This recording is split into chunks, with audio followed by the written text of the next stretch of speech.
Limang Chinese national na sangkot umano sa Lucky South 99 Pogo ang naaresto sa Languyan, Tawi-Tawi. Yan ay matapos silang i-rescue ng pulisya matapos masira ang sinasakyan nilang bangka. May kasama silang 3 Pinoy. Natukoy na kabilang ang 5 Chinese sa mga ipapadeport sana sa China dahil sa illegal na pogo. Ayon sa Bureau of Immigration, pinaniniwala ang tatakas ang mga Chinese.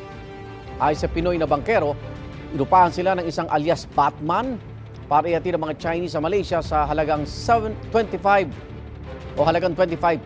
pesos. Inibisigan na kung sino ang personalidad na tumulong sa pagtakas.